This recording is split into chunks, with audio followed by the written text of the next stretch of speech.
กับทักทายสบายดีและสวัสดีพ่อแม่พี่น้องเบิดสุคนพี่น้องเนาะตอนนี้บ่เจ็บเดินทางมาที่บ้านน้องกันพี่น้องเนาะเมืองท่าแตงแขวงเสกองพี่น้องเนาะมีเอื้อยคนนึงเนาะอยู่ที่บ้านน้องกันนี่แหละโทรหาบ่เจ็บเนาะเพราะว่าเอื้อยเพิ่นอยากช่วยเหลือคนที่ทุกข์ยากหรือว่าขาดแคลนด้านเสื้อผ้าแพรพี่น้องเนาะให้บ่เจ็บเป็นสะพานบุญให้พี่น้องนะไปแจกคนที่บ่มีลีพี่น้องเนาะถ้าว่าคนทุกข์ยากมันก็มีลายพี่น้องนะแต่ว่าคนที่มันบ่มีลีรอพี่น้องเนาะเขาต้องการลีพี่น้องเอื้อยเพิ่นก็เลยโทรมาหาบ่เจ็บให้มาเอาเพราะว่าเอื้อยเพิ่นบ่สะดวกแล้วก็บ่มีเวลาสิไปมอบด้วยตนเองก็เลยให้บ่เจ็บมาโดยตรงมารับโดยตรงเนาะเพราะว่าบ่เจ็บก็อยู่บ้านใกล้ๆประมาณอยู่หลักปลายพี่น้องเนาะบ่เจ็บก็เลยหาโอกาสมาพี่น้องเนาะแล้วก็เบิดมือมื้อนี้ก็บ่ได้ถ่ายคลิปพี่น้องเพราะว่าไปหาเคสที่พวกบ่เจ็บได้นัดไว้ก็คือที่ไอ้อนงเพิ่นถ่ายทอดลงไปแล้วก็เบาตูนพี่น้องเนาะแล้วก็ยังมีหลายเคสพี่น้องแต่ว่าทางทีมงานเฮาหรือว่าเบาฝนบ่มีเวลาเพราะว่าพอเบาฝนก็อยากใส่รถแน่พี่น้องนะเฮาก็เลยจำใจต้องกลับมาเนาะก็บ่เจ็บก็ตรงมาหาเอื้อยเลยนะประมาณนี้พ่อพี่น้องนะไปเบิ่งไปชมนํกันเลยว่าเป็นเครื่องแบบใดโหมดใดพี่น้องเนาะลายหน่อยสำใดแต่ว่าเอื้อยแล้วว่ามันบ่ลายแต่ก็อยากเอาให้พี่น้องเนาะไปเบิ่งไปชมนํกันพี่น้องเนาะไปนี่พ่อพี่น้องเนาะอันนี้ก็เป็นห้านของเอื้อยเพิ่นพี่น้องนะเพราะว่าบ่เจ็บพูดดีพี่น้องเพราะว่าทางทีมงานเฮาก็เคยมาเทื่อนึงหรือ2เทื่อนี่แหละมาจอดอยู่นี่แหละกับไอ้เตียงนี่ก็เลยมาหาเอื้อยเพิ่นพี่น้องเนาะสบายดีเด้อสบายดีหานเอื้อยบ่แมนปาเถอะหานใหญ่อยู่พี่น้องแต่ว่าเครื่องก็บ่ค่อยหลายปานใดค่อยลายกำลังฟื้นฟูกำลังสร้างโตขออนุญาตถามเอื้อยอยู่จักคนอยู่เลยอยู่บ่แม่5-6 คน5-6 คนแม่มีภายในพ่อแม่มีพ่อแล้วก็มีลูก3 คนแล้วก็มีเอื้อยแล้วก็มีหลานแม่เสียแหละโอ้เสียใจนำเด้อก็อยากคือว่าคือว่าได้บ่เป็นหยังบ่แม่นว่าโศกเศร้าเพราะว่าเอื้อยเพิ่นโทรหาเบาเจ็บพี่น้องเพิ่นว่ามีเครื่องเสื้อผ้าที่เอื้อยเพิ่นจัดสรรเรียบร้อยให้เบาเจ็บไปแจกคนที่ทุกข์ยากก็ว่าได้พี่น้องหรือว่าคนที่ด้อยโอกาสอีหลีแม่นบ่แม่เพราะว่าคันสิเว้าก็เท่านี้ก็บ่อึดคนทุกข์ยากแต่ว่าเขาก็พอมีพี่น้องเนาะแต่ว่าเอื้อยเพิ่นอยากให้ไปมอบคนที่บ่มีเพราะว่ายามนี้ก็เป็นอากาศหนาวเอื้อยเพิ่นก็เลยโทรหาเบาเจ็บโดยตรงให้เบาเจ็บมาเอาแน่เพราะว่าเอื้อยเพิ่นก็บ่มีเวลาประมาณนั้นแม่นบ่แม่นก็เลยมาเห็นตัวจริงก็สร้างครอบครัวแล้วเคยสร้างแต่ตอนนี้แต่ว่าตอนนี้แยกทางกันแล้วแยกทางกันเบาเจ็บกับบ่กล้าถามต้นปลายสาเหตุเป็นหยังคือเลิกกันเป็นเรื่องส่วนตัวพี่น้องนะแต่ว่าฮู้ตอนนี้โสดสนิทเลยแม่จักปีแล้ว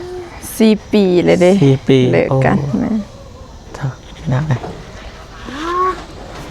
คิดแนวใดเอาถามคิดแนวใดเป็นยังคืออยากแจกเสื้อผ้าให้คนทุกข์ยากแบบว่าอยากให้เขาเจ้าเนี่ยแบบเวลาที่เฮาบ่มีนะยังมีคนอื่นมาให้เฮานะแต่ว่าเฮามีแบบพอได้ใส่เฮาก็อยากให้คนอื่นได้ใส่นะแบบพอที่ว่าทุกอย่างเนาะบางคนเขาก็ต้องการนะเฮาก็อยากให้นะถึงมันสิเป็นแบบของเล็กๆน้อยๆนะแต่เฮาก็อยากให้นะให้ด้วยใจเนาะแต่ก็บ่เจ็บก็เว้าเพิ่มเติมหน่อยนึงเพราะว่าบางทีเฮาก็ไปให้ซ่าบางทีก็ไวมันแต่เอื้อยเราถ้าเบิ่งคลิปเด้อแต่ก็บ่เป็นหยังคนได้ให้ก็ภูมิใจแหละบางทีก็สิเอาเครื่องนี่ไปแจกดักจึงรอทาได้บ่บัดแม่พิมพ์เรามาลาวใต้นะแม่พิมพ์อยู่ต่างประเทศนั่นแหละมาลาวใต้เฮาก็ไปแจกนำกันแนวได้ก็ได้นะเฮาให้ไปแล้วอันนี้ไผนี่น้องสาวลานสบายดีเด้อทักกล่องนะผู้บ่าวโทรหาเลย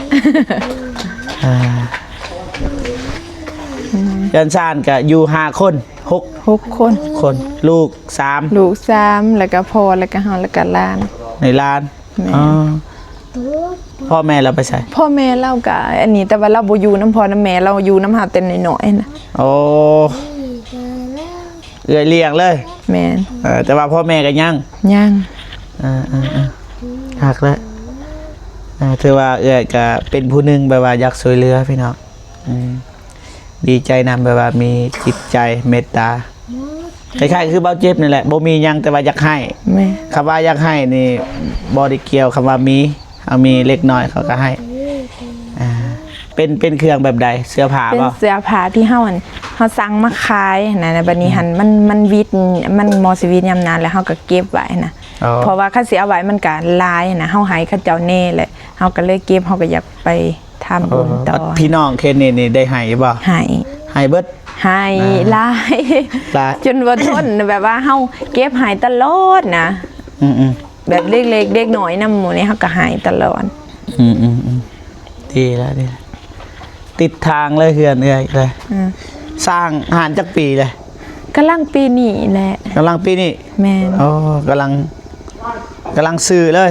แม่น ซื้อเครื่องข้าวหานพี่น้องดีแล้วครบโต๊ะตังเอ้ยขายยังแน่อยู่นี่ ขายประเภทแบบตำสมบ่เฟอบ่แล้วก็ขายสิน ขายทั่วไป แม่นทั่วไป บางที ขายเครื่องย่อย เบาเจ็บอยากซื้อไปฝากอีกบางทีจุน้องเดิมน้องบองน้องกระเดยน้องฮานอะไรอย่างบางทีเขาได้ซื้อไปเยี่ยมยามมันนะเมื่อหน้าว่ากันบ่แม่นอันนั้นในบางทีเขาได้ซื้อบางทีก็บ่ซื้อ เด้อ ไปว่าเอ้าเบาเจ็บสัญญาว่าสิมาซื้อ ยังบ่ซื้อเครื่องอยู่ใส่เลย เด้ โอ้เกียมเรียบร้อย แม่น ปลา แยมหายเลย ปัดโทพี่น้องนี่ ถ้ามันสิน้อยก็ มันบ่น้อยเลยนี่บ่น้อยลายเบิ่งถ่ายรูปกัน หากมันหลายแต่เป็นเสือแขนยาวอะไร โอ้มันเป็นเสือป่ะ แม่นเป็นเสือกันหนาวเสือแขนยาวแต่ว่าสูงหันบ่มี คล้ายๆคือเอื้อยใส่บ่ แม่น พอดีเลย สแวตตื่น ยามหนาวหาสิไปแจกนำไอเตียงและไปแจกนำกัน เด้อ เพราะว่าเฮากำลังคัดสรรเสื้อผ้าคือกันอยู่เฮือนบ่เจ็บก็มีอยู่ แต่บ่ฮอดสำเร็จบ่ฮอดอยู่เฮือนบ่ฝนนี่มีอยู่เครื่องไม้เพนแต่ว่าทางเฮาก็มีอยู่น้อยนึงอยู่เรือนนึงแต่ว่ากลับอันนี้ เป็นเสือผ้าเฮาสั่งมาแต่วันนี้เฮาก็อันนั้นมันแบบว่ามันยังหลายนะเฮาก็เลยเก็บแล้วก็เอาให้เขาเจ้าอยู่บ้านแน่แล้วก็ฝากไปทางอันนั้นให้เขาเจ้านำ เฮ็ดอะไรบัดนี้เฮาผัดรถจักร เครื่องผัดนั่นนี่มีเสือกเพราะว่า เสือกบ่ บ่มี จะน้อยสิหาให้ ได้พอดีเลยพี่น้องนี่ไปดักจึงหรือว่าก็ลืมจังว่ากัน เทื่อนะเฮ็ดสิหนาวเนาะ โอ้ดักจึงบ่ว่า เคยไปเฮ็ดเวียกดิ เพราะว่าน้องนี่ไปเจอตื่นขึ้นมานี่เปิดประตูประมาณ 9 โมงนะเปิดขึ้นมาป้าเมฆบ่เฮ็ดอีหยังฝนตกงึดคือกันยามนี้ก็ฝนตก เฮาเคยไปเฮ็ดเวียกอยู่หั่นแหละยามนี้ เดือนนี้นี่แหละหนาวแท้ หนาวเนาะ แม่ แล้วเฮาก็สิกลับอีกเทื่อนึงกลับไปแจกเสื้อผ้าเพราะว่าเฮามีผ้าห่มประมาณ70พื้นนำเฮา70พื้นเฮาสิไปแจกแล้วก็มีนำไอเตียงอีกพอดีคันหนึงไปบ่ได้รถใหญ่นะจำเป็น2คันแล้วก็มีผู้ใหญ่ใจบุญอีกแม่พิมพ์กับแม่เพ็ญก็สิไปน้ำอีกบัดนี้พอดีแจกนำกันเลยครับอยู่แม่นี่แต่ถ้าเบิ่งคลิปฮอดคนทุกอย่างแน่นอนคันหายก็โตหนึ่งบ่รับประกันนะโตหนึ่งบางทีไปเจออยู่หันมีคนทุกอย่างบางทีก็สิเอาให้แบ่งให้ เป็นหยังตัวนะ แบ่งให้ได้บ่ เฮาได้ให้แล้วเฮาก็ภูมิใจแล้วนะเพราะอะไรจน มัน สิให้ไผก็ได้ โดยโอเคคือว่าเอื้อยเราง่ายแบบว่าฮอดมือเบาเจ็บสิเฮ็ดจังไดก็เฮ็ดขอแต่ว่ามันฮอดถึงคนทุกยากประมาณนั้นเนาะ แม่น ได้แล้วมีแต่เพราะว่ามืดเลยนี่ มืดแล้วพี่น้องแต่ว่าในกล่องก็ธรรมดาอยากมืดเลยมีแต่ว่าอะไรเนาะ ไปใส่รถเลย คนโดดตัวเอง เครื่องเอื้อยใจบุญใจศรัทธาอยากช่วยเหลือ อายุเด็กใส่ได้ หนึ่งอยู่กับตา บ่ใส่กระตาบ่ ใส่กระ ตัวนี้ ตา ใส่ทางหลังนี่ได้เนาะ ตก บ่ตกนะจะก็เอาอันนั้นมัดเอา มีเสือกบ่ หาเสือกมัดเอาเบิ่สิไปหา โดยโอ้ยเต็มเลยรถบ่อน้อยได้พี่น้องเอื้อยเพิ่นว่าน้อยที่จริงเนี่ยเต็มเลยเต็มรถบ่เจ็บ เสือก บ่จักสิเมื่อที่บัดนี้พี่น้องเอ้ยได้ปะมัดสำใดสำหนึ่งอะนะเพราะมันอยู่มันบ่ไกลหลักหนึ่งฮอดบ่ซองหลักบ่ฮอดเนาะ บ่ฮอดติ ฮอดบ้านน้องบ่ฮอด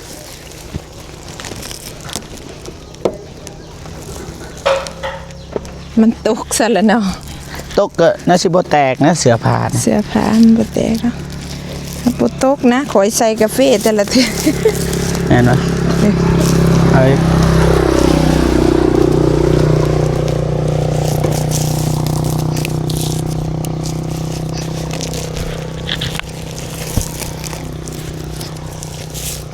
ได้ปะ ได้อยู่ นี่เต็มบาทนี่เต็มกึกนี่ตัวนี้อีกมัดตัวนี้เลยใส่เอื่อยเลยแล้วบัดนี้ มัดอีช่างมัน มัดก่อนแล้วก็ใส่ข้างหนึ่งก็ได้พอให้มันอยู่กับตาล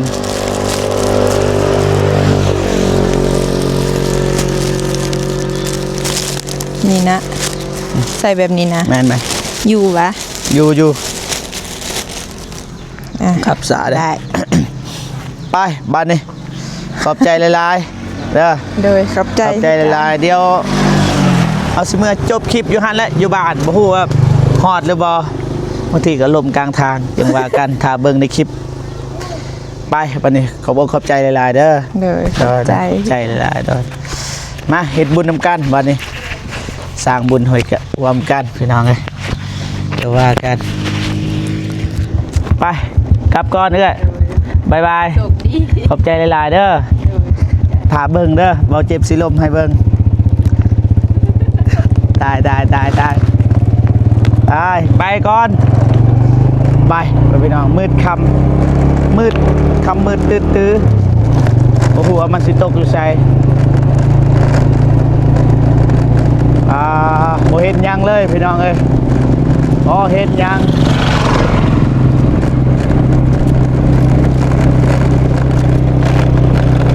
โอ้ปัดโท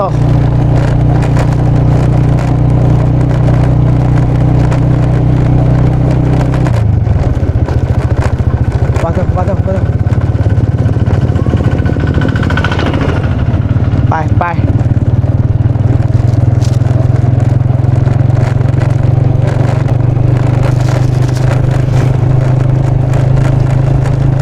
โอ้ไปพี่น้องขี่รถคำมืดตื้อเดี๋ยวว่ากันพี่น้องมันสิฮอดหรือบ่ฮอดเดี๋ยวว่ากันคำแล้วพี่น้องเพื่อเราใจดีพี่น้องติดต่อไล่เทื่อแล้วพี่น้องแต่ว่าทางเบาเจ็บกับบ่มีเวลาสิไปเอาแต่ว่ามื้อนี้ตัดสินใจไปหาเอื้อยเพิ่นพี่น้องว่าโทรหาหลายเทื่อเบาเจ็บมาเอาเครื่องแน่แต่ว่าเอื้อยเพิ่นก็แต่ด้นแหละช่วงนั้นเพิ่นก็ว่าจ่ายแล้วเพราะว่ามีคนทุกอย่างมาเขาพูดว่าเอื้อยเราเอาให้นะเขาก็มาหาเอื้อยเพิ่นก็แจกยายก็เบิดแล้วนี่เครื่องมาใหม่อีกพี่น้องมาใหม่แล้วก็จึงไปอีกพี่น้องโทรหาเบาเจ็บอีกครั้งเบาเจ็บก็บ่พลาดมื้อนี้ก็เลยมาหาเอื้อยเพิ่นเอื้อยแผ่วพราวรู้จักเอื้อยเพิ่นอยู่เอื้อยซื้อแผ่วพราวอายุ29ปีก่อนเฮาสิเมื่อกี้เขาถามอายุเพราะว่าเขาลืมถาม เดี๋ยวเพิ่นซื้อแพรวพาวไป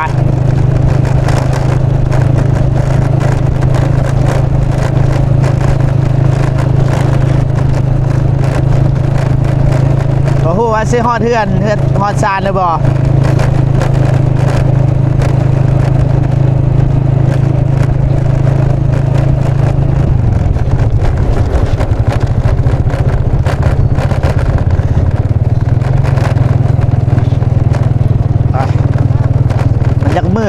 บ่ได้พี่น้อง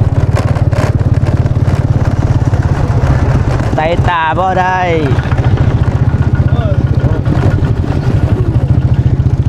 สายตาบ่ได้พี่น้องมันมืดมันบังแหละไม่แต่เอ้ากองหน้านี่แหละไม่เห็นตัวเองพี่น้องเอ้ย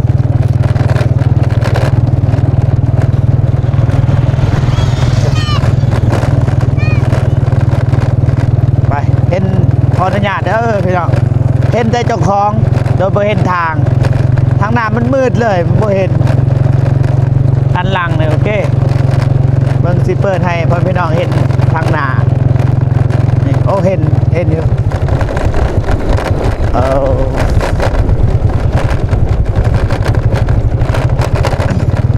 มันอยากแสบตาเด้อพี่น้องเพราะว่าขี่รถอยู่พี่น้องพายไปขี่รถไปมันสั่นแน่พี่น้อง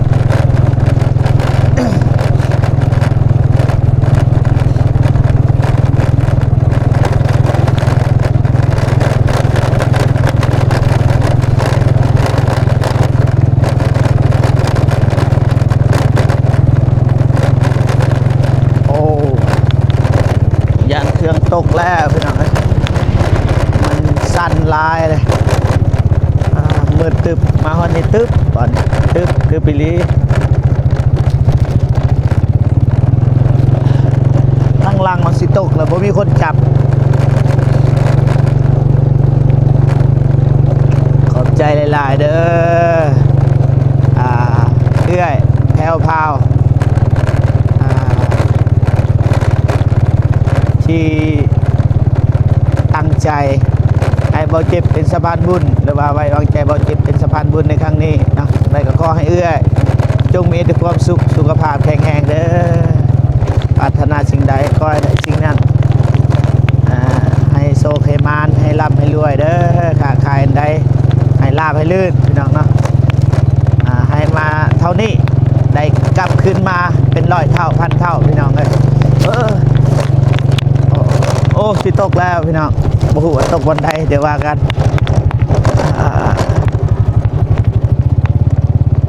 สิฮอดเทือนแล้วยังสิตกแล้วพี่น้อง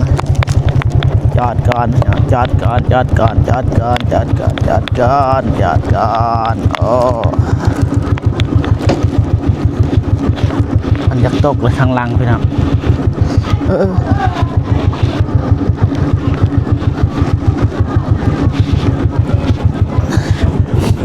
ไปตกคันตกอะห้ามมาให้มันตกบ่ได้มันจะตกก็ตกไปเถอะตกเลยเขาเอิ้นว่าตกแล้วไปเลยพี่น้องโอ้หยุดบ่ได้แล้วพี่น้องคนมันได้ไปแล้ว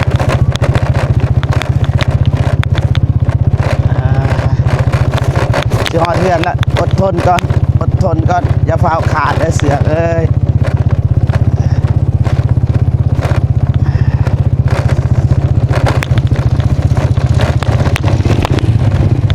ไป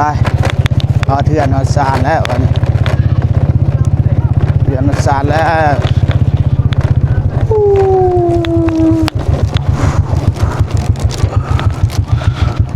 เป็นแบบไรวันนี้ลงไปเบิ้งมันเป็นแบบใดเถอะนะนี่แบบนี้เลยเดือนนี่คือเขื่อนพี่ชายของเบาเจ็บพี่น้องนะเบาเจ็บก็จะมานอนนี่แหละเพราะว่าแต่ก่อนก็ตั้งกองนะ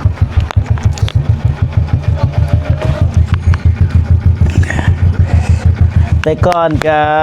อ้ายเพิ่นอยู่กับเมียแต่ว่าเมียของอ้ายเพิ่นเสียก็เลย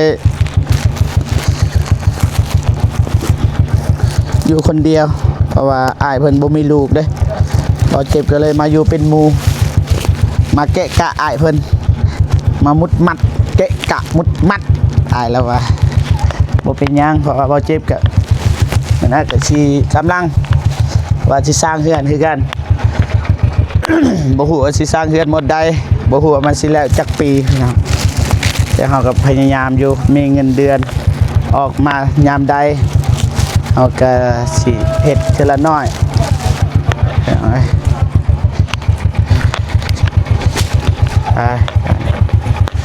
นี่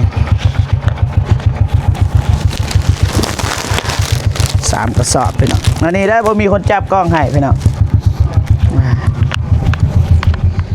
โอเคพอพี่น้องถือว่าเรียบร้อยพี่น้องเนาะทางบ่เจ็บก็มาไว้อยู่นี่ก่อนมื้ออื่นสิจัดสรรให้เพราะว่าตอนนี้ก็ดึกแล้วหรือว่าบ่แม่นดึกดอกค่ำแล้วพี่น้องสิหาอาบน้ำอาบท่ากินข้าวกินน้ำพี่น้องเนาะโอเคพอพี่น้องเนาะจะได้กาขบุญกับคุณเนาะเอื้อยแผ่วพาวเนาะที่ไว้วางใจบ่เจ็บเป็นสะพานบุญในครั้งนี้เนาะจะได้ก็ขอให้เอื้อยจงมีแต่ความสุขสุขภาพแข็งแรงขอให้อายุมันควรยืนนะความเจ็บบ่ให้ได้ความไข้บ่ให้มีปรารถนาสิ่งใดขอให้ได้สิ่งนั้นไปที่ใดก็ขอให้ปลอดภัยพบเจอแต่ความสุขเนาะอันตรายภัยทุกข์อย่าเบียดเบียนตัวเจ้าคอยเงินคำเข่าไหลมาโฮมคือนำแกงให้นางนับแต่แบ่งแรงเสานำปไว้เด้อเด้อเนาะสาธุโอเคเบาจิบสิจบคลิปก่อนเนาะจังได๋ก็ขอบคุญกับคุณผู้ใหญ่ใจดีและ FC ทุกท่านที่เข้ามาให้กำลังใจเบาเจ็บตลอดมาเนาะพอๆกันคลิปหน้าสำหรับคลิปนี้เบาเจ็บขอกล่าวคำว่าสบายดีเด้อพ่อพี่น้องเบิดสุขสุขคนพี่น้องเนาะบ๊ายบาย